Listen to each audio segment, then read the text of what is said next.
자, 2013년도에 실시했네요. 2014학년도 9월입니다. 항상 하지만 지금 여러분한테 나눠준 이게 출제 순서대로예요. 6월, 9월 그리고 수능은 당해 연도가 아니라 학생이 주관하는 건 그 다음 대학교 1학년 되는 연도를 얘기했고 교육청 주관하는 건 당해 연도야. 헷갈리지 말라고. 답지 순서를 주고 하는데 왜 헷갈리고 도대체? 9월에 직무상 몇 번 있습니까? 1번이요. 1번 문제. 자, 1번 그림 가와나는 다락론과 사방댐을 나타냈습니다 했네요. 우리가 경사지에다가 작물이 이렇게 심어보면 어떻게 될까요? 비 오면 한꺼번에 썰리 내려가겠죠. 그래서 경사지 그대로 쏘면 안 되겠고요. 이렇게 계단식 논을 만들어 놨네요. 이 계단식 논은 돌을 이렇게 꿰어놨습니다. 그럼 이게 쉽게 무너지지? 않겠죠. 그래서 이런 다락론, 또는 계단식 논.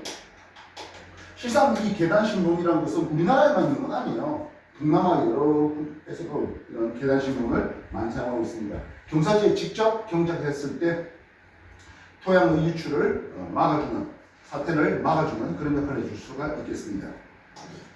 또한 사방댐이라는데요. 이름은 뒤에 댐이 붙었지만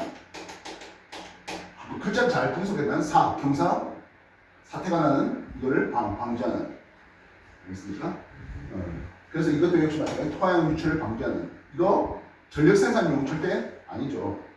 그래서 그냥 두루룩 내려가는 것을 중간중간 이렇게 막아놓으면 여기서 한번 거르고 할 수 있었던 상황을 볼 수 있습니다. 토양의 산성하고 상관이 전혀 없죠. 토양의 산성을 막기 위해서는 뭐 석회물질을 뿌린다든지 이런 것도 필요해요. 니은, 나는 물의 흐름을 느리게 하는 효과가 있죠. 그리고 토양의 유실을 방지해주자 하는 특징들을 볼 수 있습니다. 1번 설명해봤습니다. 떨어지면 11번 문제 봅시다. 자, 지하 자원의 종류를 해놨어요. 우리가 기본적으로 자원이라고 하는 것은 광물 자원과 에너지 자원으로 구분해 볼 수 있네요. 에너지 자원은 뭐 있을까요? 석탄, 석유, 천연가스 이런 등등이 있을 수 있겠네요. 광물 자원은 추가적으로 금속 광물과 비금속 광물로 구분해 볼 수 있네요. 금속 광물은 보통 산화물 형태로 나옵니다. 산화물 형태로 나오다 보니까 반드시 재련 또는 정련 이런 과정이 필요한데요. 결국에는 화학 반응은 환원 반응을 얘기하는 겁니다. 반면 비금속 광물은 굳이 재련할 필요가 없죠. 하겠다고요.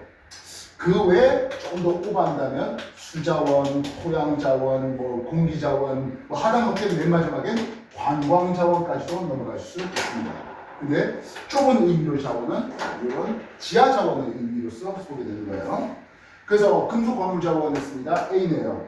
비금속 광물 자원 B가 되겠고요. 에너지 자원 C, A, B, C가 이런 순서로 되어 있습니다. 우모, 흑우모 같은 경우는 여러분 금속이겠습니까? 비금속이겠습니까? 비금속이죠. 그래서 우모는 A에 해당한다가 아니죠. 다음 우리가 금속 광물 하면 뭐겠어요? 자철석, 적철석, 황동석 해석하는 그런 금속이 합리가 얘기하죠. 물론 우모 안에 아주 일부의 금속 성분이 있습니다만 그거를 얘기하는 건 아니에요. 니은, B의 석회석은 했습니다. 자, 석회석. 얘는 화성 광산에서 나오니까요. 우리가 이걸 광상이라고 한번 물어본다면, 광상은 결국엔 광물들이 상대적으로 좀 더 많이 용집되어 있는 장소, 그걸 우리는 광상이라는 뜻입니다. 여러분, 히토류라는 말을 요즘 계속 듣고 있을 거예요. 그죠? 그리고 이번에 중국에서 히토류 수출을 제재한다는데, 히토류는 토양의 희괴서일까요? 그렇지 않아요. 우리가 토양에 어느 정도 비율로 있어요. 근데 다른 광물들은 상대적으로 좀 더 많이 농집되어 있는, 많이 몰려있는 곳이 있다고요. 근데 히토류에 해당하는 그런 놈들은 어디 한 군데 좀 농집되어 있는 게 아니라 여러 금속 광물 사이사이에 껴 있어가지고 그래서 그것만 얻기 위해서, 그래서 로듐을 얻기 위해서 이쪽에 있는 로듐이 잔뜩 몰려있는 곳이구나. 로듐 광산. 뭐 이런 식으로 해볼 만한 곳이 없기 때문에 히토리라고 불러주는 거예요. 광산은 돌이 만들어지는, 암석이 만들어지는 것과 같은 장소에서 만들어집니다. 화성 광산, 퇴적 광산, 변성 광산, 이런 식으로 소개될 수 있습니다. 말 그대로 화성 광산은 마그마의 냉각 과정에서 정출되거나 아니면 뜨거운 물이 마그마에서 데펴졌다가 식어지는 과정에서 금속이 용출되는 그런 과정을 얘기하고, 주로 금속 성분들이 화성 광산에서 많이 나옵니다. 퇴적 광산으로서는 예를 들어서 금맥이 있다면 그거는 화성 광산이에요. 근데 풍화 침식을 통해서 떨어져 나온 분들이 사금, 사철대등 이런 것들, 그리고 장석이 가수분해 작용을 통해서, 화학적 통합 작용을 통해서 만들어진 고연토, 이런 것들은 퇴적광산 쪽에 해당할 수 있다고요. 반면 변성은 열과 압력을 받는 과정에서, 그래서 흡연 이런 놈들이 됩니다. 그렇다면 좀 전에 얘기했던 석회석은 하겠습니다. 이것도 퇴적광산 쪽에 해당하죠. 절대로 화산광산일 수는 없습니다. 다음 이건 C의 화석연료, 바로 석탄석유와 같은 화석연료는 대기 중 이산탄소량을, 기코의 탄소량을 증가시킬 수 있는 거, 지극히 당연한 말입니다. 알겠습니까? 30분 14번인데요. 그림은 북반구 주요 표층 해류가 흐르는 해역을 나타냈습니다. 자, 해류를 또 좀 순간 놓치는 학생들이 좀 있어서 다시 한 번 더 해류 쪽으로 얘기를 해볼게요.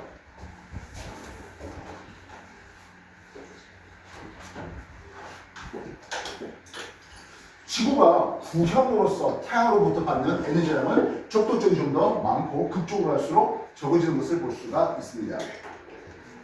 또한 지구가 자전하다 보니까 전향력이라는 진행바의 북반구는 진행바의 오른쪽 휘를 만드는 힘이 있네요.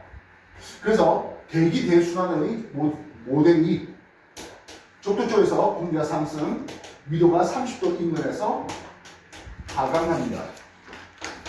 이런 순환세를 보는데 이걸 헤들리 순환이라는 이름을 써요. 열에 의한 직접 순환이에요.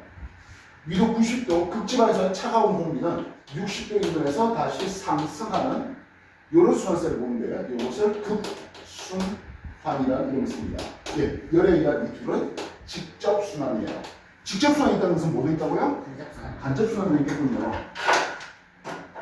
위도 30에서 같이 따라 내려오고 60에서 같이 따라 올라가는 이런 간접 순환세를 패렐 순환이라는데, 이거는 간접 순환이에요. 진행방향 오른쪽 휠, 북반구에서는 진행방향 오른쪽, 남반구에서 진행방향 왼쪽 휠이 만드는 힘이 있다고 했는데요. 위도 0에서 30도 사이에는 바람이 이렇게 북풍이 왔어야 되는데 요래 부네요. 이걸 우리 보통 무역풍대라고 합니다. 무역풍은 그래서 위도 0에서 30도 사이에 북동 무역풍이 불어옵니다. 그럼 남반구는 어떻게 되겠습니까? 남반구는 남동 무역풍이 불어오게 되겠죠. 이게 중요하네요. 위도 30에서 60 사이 바람이 이렇게 불어요. 이런 바람 불면 편서풍이라고 했는데, 우리가 이 편서풍대에 있다 보니까, 우리가 중위도에 있다 보니까 이게 뭐 앵간한 우리나라에서 일어나는 현상들은 편서풍에 의해서 일어난다 보시면 되겠다고요. 0에서 60 사이에는 극동풍이 들어옵니다. 그래서 위도 0도 적도 인근은 상승기로 강하네요. 우리가 잘못 생각하면 적도는 열사의 사막이 생각날 수 있지만 아니에요. 여기는 열대 우림이에요. 비 많이 떨어져요. 다우지예요. 그래서 여기는 열대 저압됩니다. 위도 30도, 오히려 여기가 대기대수의 큰 하강 기울가 가지는, 우리가 고기압을 얘기할 때 헤드리 순환의 하강토에서 만들어지는 온난 고기압, 여기 바로 위도 30도 인근에서 만들어집니다. 여기를 우리는 중위도 고압대, 요즘에는 중위도 고압대 대신 이름을 아열대 고압대라는 이름을 쓰기도 합니다. 위로 60도 있는 한대 전선대로서 저압됩니다. 상승기로 있고요. 위로 90도 극 고압대가 되고 있습니다. 정리해 주십시오.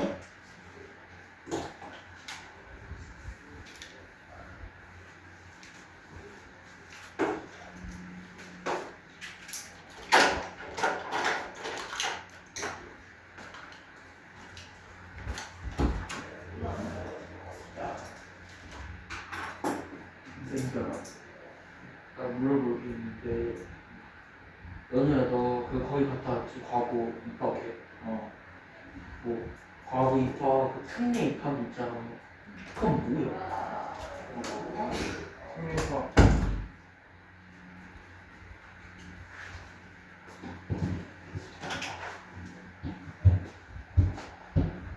태평양에서 어떻습니까 하네요. 무역풍이 이렇게 불어오잖아요.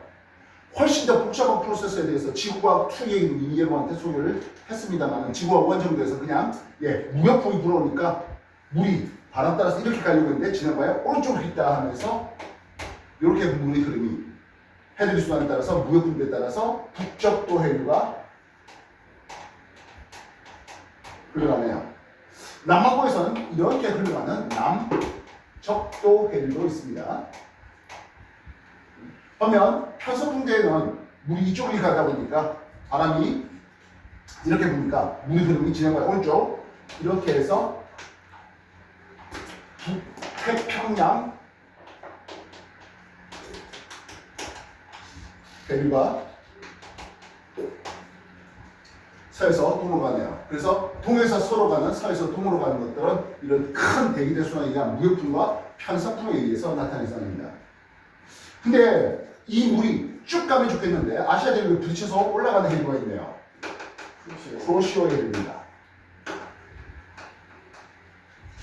마찬가지 북태평양 해류가 아메리카 대륙에 부딪혀서 이렇게 내려오는 캘리포니아 해류가 있다고요. 그래서 이 순환을 우리는 아열대 순환이라는 것을 쓰는데 북반구에서 아열대 순환은 시음항입니다. 그럼 남반구에서 어떻습니까 하는데요. 이렇게 내려오는 호주 해류가 있네요. 오스트레일리아 해류가 있습니다. 그리고 남극 순환류가 있고요. 그리고 훔폴트 해류가 다시 올라가네요.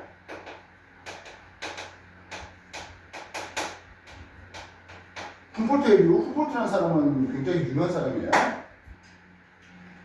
뭐 훔폴트 오징어 이런 데도 쓰이고 뭐 훔폴트 펭귄 이런 데도 쓰이고 꽤 자주 나오는 이름이에요.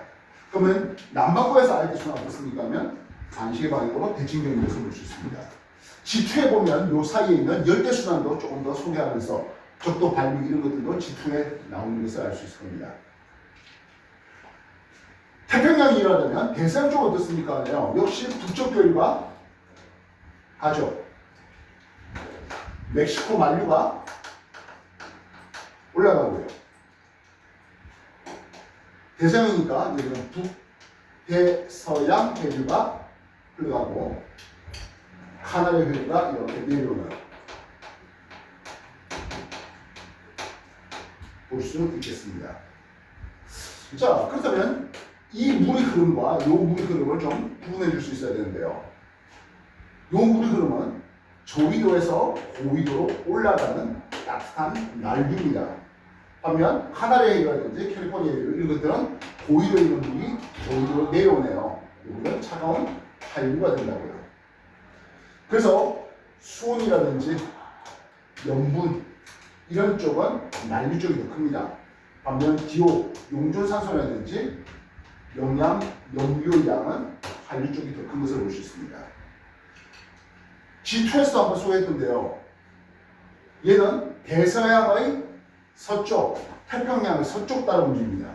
그래서 이곳을 보면 서안 경계류라는 이름을 쓰고요. 카나리 해류가 캘리포니아 해류처럼 태평양의 또는 대서양의 동쪽 따라 오는 것을 동안 경계류라는 이름을 씁니다.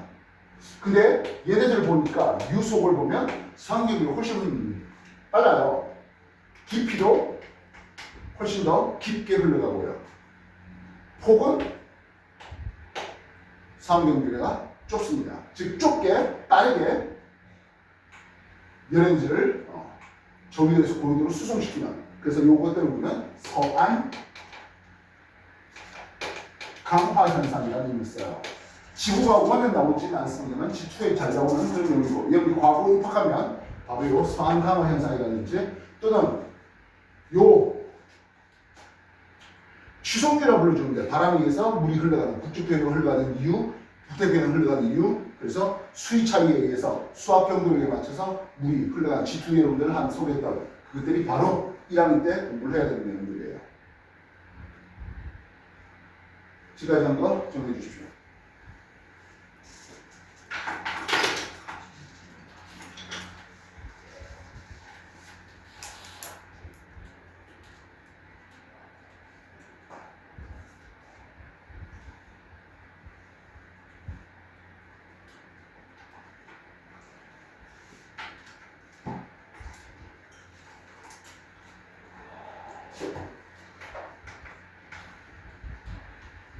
그래서 남극수단류는, 퀘스천, 남극수단류는 극순환에 의한, 즉 극동풍에 의한 해수의 흐름이다. OX. 뭔가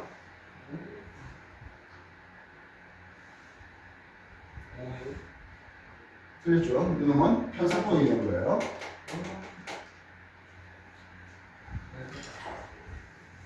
참고로 북반구는 이게 한 번 더 가는 아한대순환이 한 개 더 있어요. 열대순환, 아열대순환, 아한대순환 하나 더 있어요. 하면 남반구에는 아한대순환이 없어요. 편성풍에 의해서 남극순환이 땡 도는 게, 남극도에 따라서 땡 도는 게 이게 끝이에요.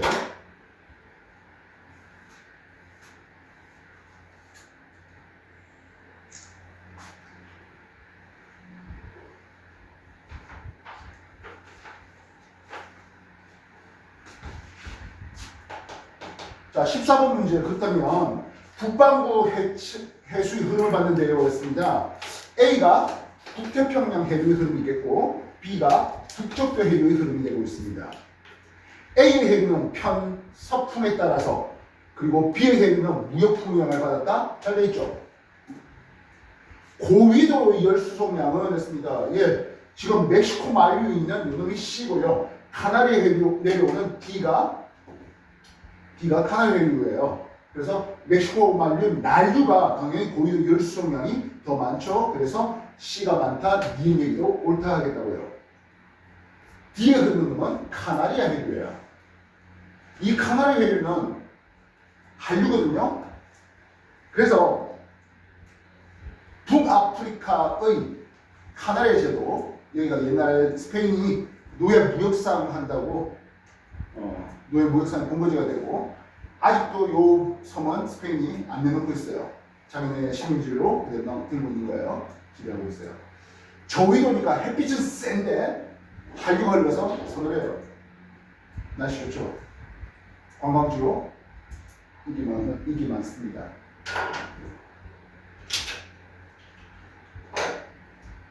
다음 유럽사람들이 자기네 옛 그런 건물들 모양들을 해놓고 있는 거죠.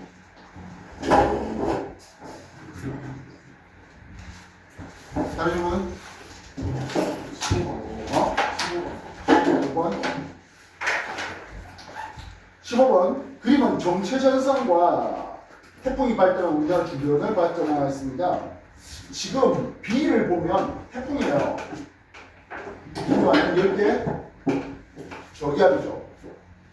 그리고 이쪽에 A가 있는데 정체전 여기가 장마 구미 껴있네요.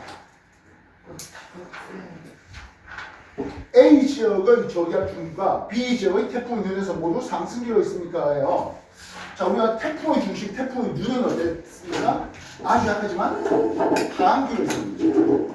태풍 자체가 저기압이긴 한데 태풍의 중심, 태풍 윤에는 아주 약하지만 하강기로 있습니다. 그래서 기억이가 틀렸죠. 태풍 주변부, 태풍 윤 주변부에서 강한 상승이 있어요. 이런 정체전선은 A 구름이 있는데, 예, 여기 찬 공기가 따뜻한 공기를 밀어 올리는 과정에서 한랭자선 뒤쪽에 좁은 구역의 구름을 따뜻한 공기가 찬 공기 쪽을 타고 오르려고 하면서 온난자선 앞쪽에 넓은 지역의 구름을, 그래서 장마 구름이 있다면 구름 아래쪽에 이렇게 장마전선을 또는 정체전선을 그려야 합니다. 그래서 정체전선은 구름 A의 남쪽 방향에 있어야 되겠다고요. 반대로 말하자면 장마전선이 그려지면은 B는 장마전선의 북쪽에 비가 많이 떨어진다 하더라고요.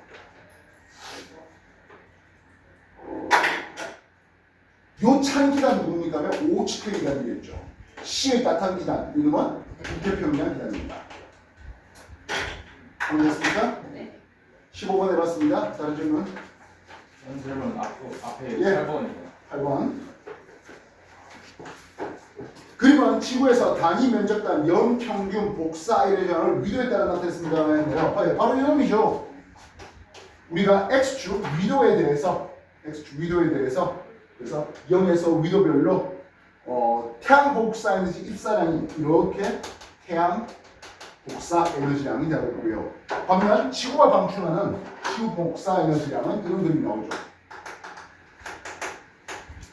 그래서 상대적으로 저위도, 위도 0도를 비롯한 이쪽은 에너지가 과잉되고 고위도 쪽은 에너지가 부족하네요. 그래서 과잉된 쪽에서 부족한 쪽으로 에너지를 넘겨줍니다. 에너지 수송이 일어나는데 대기 대순환과 그리고 해류의 순환을 통해서 에너지 수송이 일어납니다. 이쪽에 북반구에 하나 더 추가적으로 그려놨을 뿐이에요. 그래서 기억 남북 방향의 열 수송량은 적도에서 최대입니까 했어요. 우리가 이 그림에서 에너지 수송량을 만약 그릴 수가 있다면 여기가 에너지 수송량이 최대가 됩니다. 대략 위도 38도 인근에서 최대가 돼요. 위도 38도가 어디입니까 하면 우리나라 있는 쪽입니다. 그러니까 온대적이 쓱 지나가다가 열대적이 쓱 지나오면서 이렇게 에너지 불균형을 해소시켜주는 과정을 우리가 보게 된다고요. 그래서 남북방 열수용량은 적도에서 최대다? 아니요. 적도에서는 수용량 자체가 거의 없어요. 니은 적도 지방의 에너지 과잉, 극지방은 에너지 부족한 거 볼 수 있겠고요. 그래서 불균형을 대기 대순환과 해양 순환을 통해서 해소시키는 과정을 볼 수 있습니다. 이해됐어요? 네. 정리해 주십시오.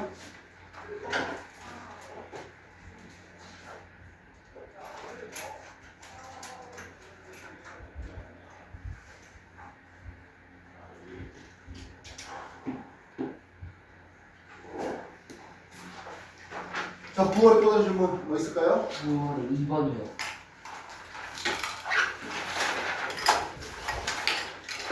2번 우리나라 동해, 황해, 남해의 특징이다 해놨네요. 수심이 깊은 분지가 있다. 이 서해바다, 황해바다는요 평균 수심 40m 정도 됩니다. 남해바다는 100m입니다. 동해는 평균 수심 1500m, 그리고 최고 깊은 곳은 3000m 됩니다. 결국엔 가 수심이 깊은 분지가 있어야 하면 동해를 뜻하고 있습니다.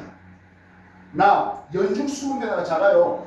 호시에가 올라오면서 따뜻한 물이 계속 공유되는 거니까 연중 수온의 변화가 작다 했던 나는 남해 바다가 되겠네요. 반면 조수간의 차이가 크다 하는 다는 황해 바다, 서해 바다가 되겠습니다. 인천 앞바다 쪽은 조수간의 차이가 클 때는 약 12m까지 왔다 갔다 합니다. 동해 바다의 조수간의 차이는 30cm 정도 됩니다. 기억입니다. 가에는 가스하이드가 매장되어 있다. 예, 동해에는 가스하이드가 있습니다. 다만 아직 경제적으로 펼 방법이 없어서 지금 목표 근무 중이고요. 나는 양식업에 유리하다. 예, 연중 따뜻한 물이 흘러가고 수온변화가 작다 보니까 양식에 유리할 수 있죠. 요즘에 뭐 참치아저씨도 한다고 하지 않습니까? 그죠? 그리고 밀선물에 물을 가둬놓고 조력발전지가 다가 되어 있고 시어우 조력발전소가 전부 탑 발전량을 가지고 있습니다. 전국이 아니라 전 세계 탑 발전량입니다. 조력발전이고요. 추가 질문 16번 문제.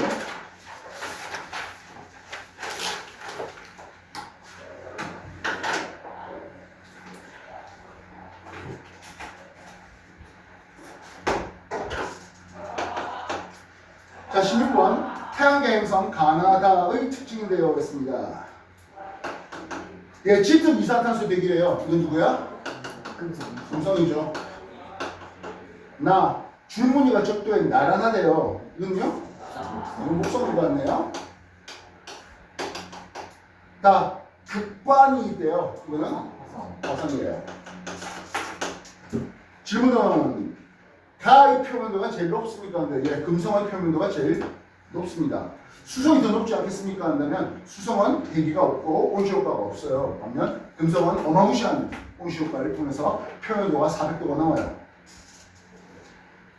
니은 나 극지방에 오라가 있습니까? 근데 예, 목성도 자기권을 가지고 있어요. 그 특징으로 예, 오라를 볼 수가 있습니다. 그래서 니은 얘기로 오라가 되겠다고요. 극관이 커졌다 작아졌다는 것은 네, 계절의 변화를 본 거죠. 계절의 변화가 생기는 이유는 화성도 자전축이 기울어져 있는데요. 대략 태양에 대해서 한 24도, 25도 이 정도 기울어져서 공조합니다. 그러다 보니까 극관이 커졌다 작아졌다는 계절 변화를 볼 수 있죠. 이건 여러분들 중3 내신에 나와야 되는 내용이죠. 태양계 중3 내신 나옵니다. 다음 질문 18번 문제. 과거의 기후를 추정하는 있습니다. 그래서 옛날 기후, 기후 연구에서 산호 화성을 봤고요. 나무의 나이테,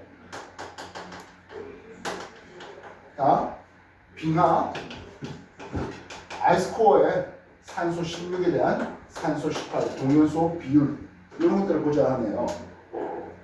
기억, 가가 산출되는 산호화성이 산출돼요. 지금도 산호가 따뜻하고 얕은 바다에 살고 있어요. 그러니까 이 산호화성이 산출되는 지역은 그 당시 이 산호가 살았던 당시 따뜻하고 얕은 바다였다라는 것을 알 수 있죠. 기억력이 괜찮죠? 니은 나가 좀비래요. 그럼 나이테가 좀비라는 것은 엄청 더웠을까요? 아니면 상대적으로 발령했을까요? 발령했겠죠. 발령했습니다. 고온다습한 아니죠. 다음은 빙하기하고 간빙기에 했습니다. 자, 우리가 바다에 있는 물이라는 게 기본적으로 산소 16이 대부분이죠. 근데 아주 극소량 산소 18이 있어요. 근데 빙하기, 간빙기 어차피 둘 중 하나만 공부하면 되잖아요. 빙하기가 됐어요. 빙하기 되면 둘 다 증발이 좀 잘 안 일어나요. 근데 더 잘 안 일어날 놈은 요 무거운 산소 18이죠. 혹 증발이 일어났다 하더라도 금방 비로 떨어져요.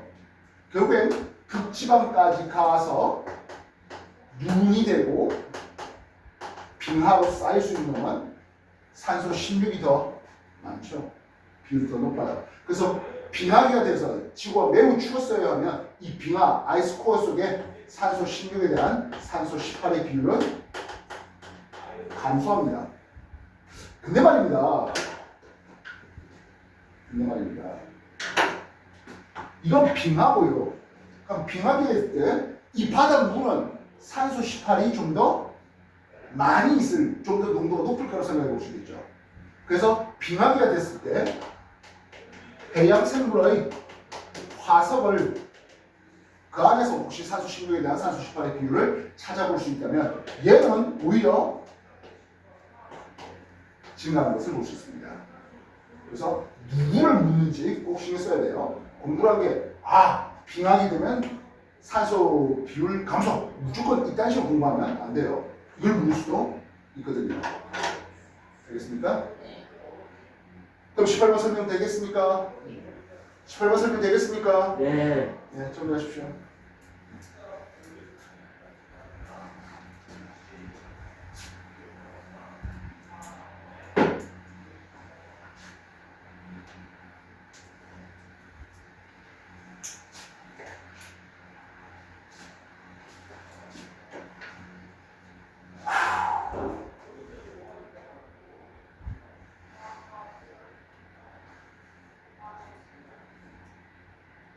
다시는 19번. 자, 19번. 어느 해 동짓날 해놨습니다. 여러분들 기본적으로 동짓날이 태양 몇 시방 쭉 있어야 되죠? 주동. 18시방에 있어야 되겠죠? 네. 예, 가운데 태양이 있겠고 여기 지구가 이렇게 있네요. 근데 지구에서 태양을 쭉 바라보면 18시가 되어야 하겠다는 거죠. 우리가 원래 맨날 하는 거는 18시에 태양을 잡아놓고 이렇게 하는데 참 그림이 주어지다 보니까 이번에는 여기를 18시 방향으로 잡을게요. 적경은 이쪽으로 할수록 적게 증가됩니다. 24시 즉 0시 되겠고 이쪽으로 6시, 12시 이렇게 적경을 잡아낼 수 있을 것이겠습니다. 알겠습니까? 네. 자, 그럼 금성은 하는데 내행성인 금성은 18시보다 한 3시 정도 더 가면 되겠네요. 그래서 비너스는 21시 방향 쪽으로 보시면 될 것 같습니다. 되겠습니까? 네. 목성이 어디 있습니까? 지구에서 완전 반대쪽에 있잖아요. 예, 6시 여기가 목성이 있네요. 화성은 태양과 같은 방향 쪽에 화성이 있군요. 화성은 18시 방향에 있다고 할 수 있겠습니다. 알겠습니까? 네. 예, 금성의 적경은 동방 쪽에 있다 보니까 태양보다 적경이 더 큰 쪽에 있네요. 화성의 조기는 했어요. 이 화성이 18시 방향에 있다는 것은 대략 조기는 마이너스 23.5도 근처에 있습니다. 즉 황도면 근처에서 행성들을 볼 수가 있기 때문입니다. 목성은 합니다. 목성은 6시 방향에 있네요. 예, 이거는 6시에 조기는 플러스 23.5도 즉 하점 근처에 있기 때문입니다. 따라서 목성의 조기가 더 크다, 목성의 남중고도가 더 높다 해야 되겠죠. 알겠어요? 네. 우리나라에 관측된 목성의 남중고도는 목성이 몇 시에 있다고요? 6시 방에 있어요. 그러면 태양은 18시 방향 동시에 위치해 있네요. 목성이 훨씬 더 남중고도가 높죠. 이해됐어요? 그래서 내가 맨날 얘기하는 게 추나 추동, 적경을 돌리는 게 황도 따라 돌리는 게 좀 더 원한다 했죠. 원래는 적경은 천구적도 따라 돌려야 마땅해요. 근데 황도면 근처에서 달도 그리고 행성도 다 관측됩니다. 이해해서 네. 정리해 주십시오. 좀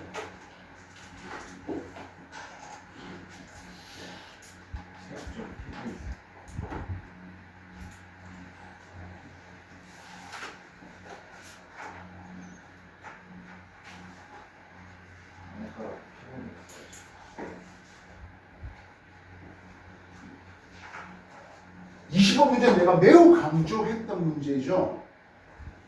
여러분들 쇠페이지 책에서 창립 파트 아마 1번인가 3번인가 됐던 문제였을 텐데요. 이거 내가 매우 강조했던 기억도 나십니까?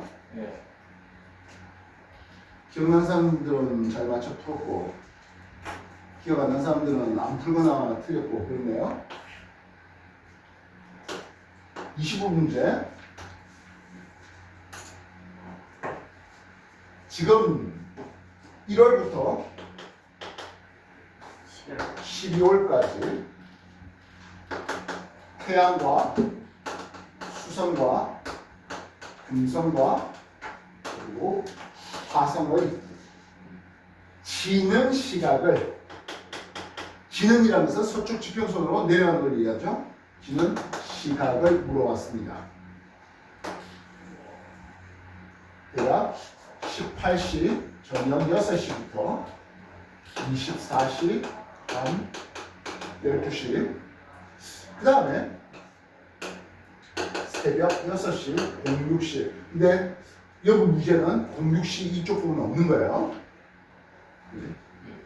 그래서 이렇게 하면서 1출 할게요. 그래서 여기다 1올 할게요. 이쪽이 다문시해야 되겠죠. 일단 딴 거 놔두고 밤 12시에 지는 놈이 하나 있어요. 6월쯤에 밤 12시에 진다라는 표시가 하나 있어요. 우리나라에서 밤 12시에 태양을, 수성을, 금성을 볼 수가 없어요. 없죠. 화성이죠. 밤 12시 지는 걸 보는 건 화성일 수밖에 없어요. 그래서 흰색을 태양이라고 해볼게요. 그럼 어떤 놈은 한데요. 이런 식이 되고 있네요. 이게 뭘까요? 태양보다 앞서 먼저 진대요. 태양보다 먼저 떴기 때문이겠죠. 태양보다 먼저 떠서 태양보다 먼저 지는 여기는 서방입니다. 그럼 이쪽은 태양보다 나중에 떠서 나중에 지는 놈이네요. 동방이에요. 당연히 이쪽도 서방이죠. 서방에서 동방 넘어가다 만납니다. 뭐라 그럴까요? 어떻게 내행성에다가 충이라는 놈이 있습니까? 예, 서방에서 동방 넘어가다는 여기는 외합입니다. 동방에서 서방 넘어가다 만나는 여기는 내합이죠. 예, 내합 근처에서 우리는 내행성을 역행을 보게 되겠죠. 마찬가지 이렇게가 외합입니다. 근데 외합에서 외합까지는 회합 주기를 쓸 수 있는데요. S 회합 주기를 쓸 수 있는데 회합 주기 채 몇 달밖에 안 되는 놈은 수성 하나밖에 없습니다. 수성 회합 주기예요. 그럼 자연스럽게 남은 거 하나가 뭐야? 금성이네요. 그래서 금성은 뭐 이런 식으로 해보도록 하겠습니다. 자, 그럼 이 부분은 뭐가 된다고요? 태양보다 나중에. 그래서 동방이 되겠죠. 가장 오래 볼 수 있는 요 정도쯤이 동방 최대이가 뭐 그러면 이쪽으로 넘어가면 이제 비너스 4 위치로 초승 위치로 보이는 그런 형태가 되겠고 역시 여기가 뭐가 됩니까? 동방에서 성을 넘어가니까 내합 되겠죠. 그래서 이 근처에서 무슨 일이 벌어진다고? 이렇게 걸리겠죠. 태양에 대해서 여기 지구 위치를 놔뒀습니다. 화성이 태양과 완전 반대쪽에 이것을 우리는 충이라고 부릅니다. 화성 위치를 볼 때 여기를 동구, 이쪽이 서구가 되네요. 화성이 충 위치에 있으면 그 다음에 서구로 갈까요? 동구로 갈까요? 동구로 갑니다. 오래 생각할 때는 선생님 지구가 여기 있고 화성이 반시반 공전하잖아. 그럼 서구 가야 되는 거 아니니? 라고 하면은 충 다음에 화성이 이만큼 왔을 때, 즉 마스 1에서 마스 2 갔을 때 지구는 플러스 1에서 더 빨리 가요. 플러스 2까지 이렇게 왔어요. 그래서 여기서 바라보면 동구예요. 그래서 화성 같은 외행성은 충 다음에 동구 그리고 하부 위치로 가요. 밤 12시 진다 의미가 무엇입니까 하면 이쪽이 화성 동구예요. 동구니까 마치 초승과 같은 방향에 저녁 6시에 남중했다가 밤 12시에 서쪽으로 지면 됩니다. 그럼 동구되기 전에는 충이었단 말입니다. 충이란 말은 무엇입니까 하면 태양과 완전 반대쪽에 있으니까 해 뜰 때 져요. 지는 시간을 보입니다. 그래서 여기가 충됩니다. 필요하다면 이쪽으로 와서 일몰 태양 칠 때 같이 지면 여기는 합이라는 의미를 쓸 수 있다고요. 이해했어? 네. 구멍 색깔이 하나 더 있네요. 목성을 하나 더 그린다면 목성은 1번처럼 그려진다? 2번처럼 그려져야 됩니까? 2번. 1번처럼 그려져야겠죠? 할 이런 것들은 회합 주기를 따져야 된다 했습니다. 분명히 회합 주기를 따져봤을 때 회합 주기가 1년이 채 안 되는 것은 수성이네요. 금성이 약 1.5년 되고요.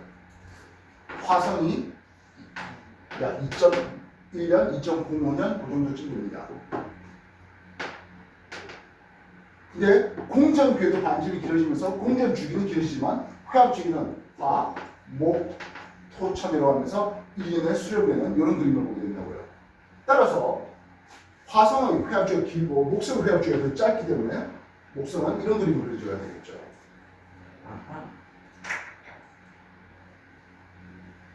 정리하십시오. 감칠말 다 했지? 아마 이 정도 했으면 여러분들 20번 문제 해석할 수 있을 거라 봅니다. 20번 문제 풀어보세요.